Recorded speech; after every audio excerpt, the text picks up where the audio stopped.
I want to thank you for your attention to that. Your mind's got to work out there today. You are drilled, and I hope a good portion of it sticks with you.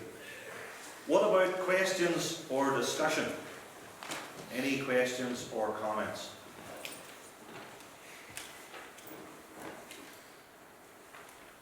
Julian. When you look up Wikipedia and these things about Fulgentius, it's a bit like Patrick. The Roman Catholics claim him, as one of their great heroes. Do we know where he stood in relation to, Roman Catholic heresies like the Mass? Well, forgive him his monkery. Julian makes a couple of points. One does not expect truth in vital spiritual matters to come from Wikipedia. There were 3 or 4 pages, I printed them out, useful for general background. The other point that Julian makes is, what do we know about the bad things that Fulgentius of Ruspe taught as a son of his age? I must admit, Julian, I was hoping for questions, but I was hoping that one wouldn't be asked, because I don't want, after all this study and a lecture of 70-something minutes or whatever it was, pretty tough, to have everybody going, bad about that there.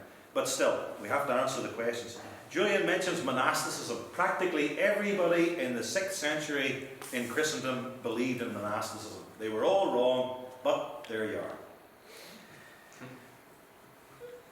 Likewise, Fulgentius of Ruspe believed in, and this is far worse, baptismal regeneration. But then, I haven't found anybody back then who didn't believe in baptismal regeneration, that people would be regenerated through baptism. That is a serious error. Fulgentius of Ruspe, like the men of his day, quotes the Apocrypha, and it really does look like he believes in Scripture. He believes in the infallibility of Scripture. He asserts that Scripture is his authority, but he's a bit confused there. But then, in the 6th century, practically everybody was like that, sadly. The Reformation brought us a massive leap forward.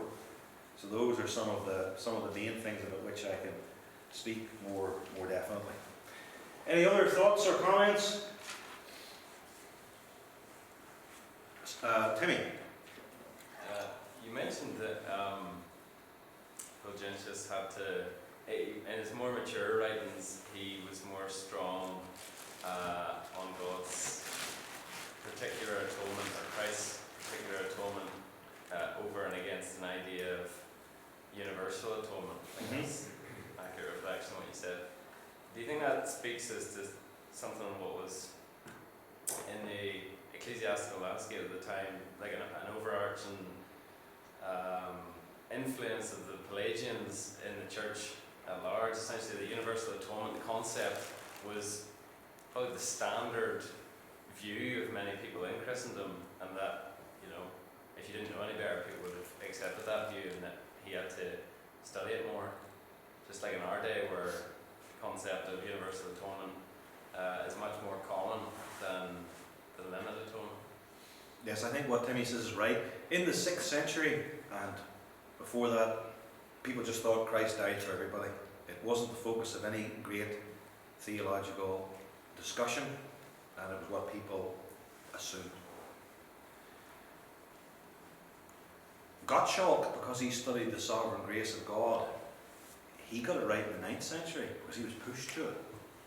Even after the Reformation, it wasn't as clear as it should have been. It took the Synod of Dort, 1618, 1619, to put it into a widely respected and accepted Reformation creed. That's a century after Luther started the Reformation. It took 100 years before it was put in a major creed. There were individuals before that who were teaching it, especially like Theodore Beza, but for it to become creedal, binding, Reformed doctrine. And what Timmy's question and Julian's question bring up is how the idea of doctrine develops. That is, until something is discussed, debated, and nailed down, the people before that point generally got it wrong. it's maybe something, Timmy's in the world of medicine, it's maybe like the development of medical science.